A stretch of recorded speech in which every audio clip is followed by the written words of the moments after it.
I'm giving you a super quick recap of the top things you need to know about Quicksilver by Callie Hart before jumping into book 2, Brimstone. Quicksilver is a faster burn, reluctant allies to lovers romantasy, and this inter-realm plot and relationships that make for an epic ending to the first book to dive directly into book 2. It starts out, tale as old as time, badass human girl gets captured and taken to the Fae realm by sexy grumpy Fae guy. That's how we meet our main characters, Kingfisher and Ceres. He takes her to the Fae realm and is essentially teaching her how to use her alchemy powers, which she didn't even know she had, to manipulate the Quicksilver to make relics for his army. These Quicksilver relics will protect his army in the conflict between the Fae and the vampires. Kingfisher and Ceres make a deal that she will use the Quicksilver to create relic as long as he goes back to the human realm and saves her brother. But instead he accidentally brings back Carrion Swift, another thief, and honestly just the town player. Long story short, most of the middle of the story is Ceres learning about alchemy and learning about Quicksilver, a lot of the lore and the history behind Kingfisher and his family, and really building that chemistry between Kingfisher and Ceres Fane. As their romance builds, we learn that Kingfisher has known all along that Ceres is his mate, and he realizes that to save her, he essentially needs to sacrifice himself, so he goes back to the Vampire King,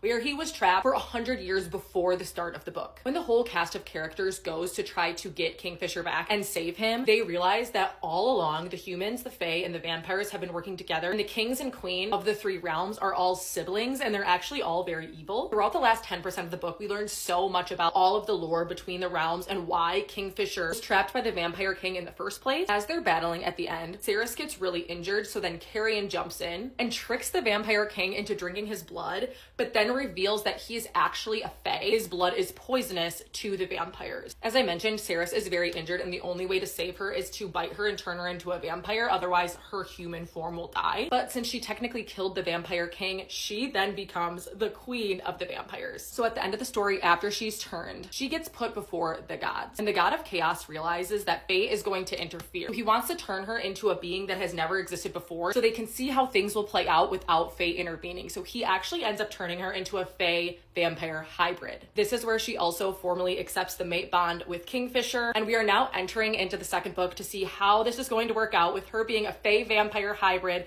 as the queen of the vampires and having a mate bond with a Fae, Kingfisher, who's on the other side of the conflict. The epic end to Quicksilver set us up for a super interesting book, starting with book 2 and Brimstone, which comes out tomorrow. The audiobook to book 1 was absolutely outstanding, so I will definitely be pre-ordering the second one and jumping in right away. Happy reading.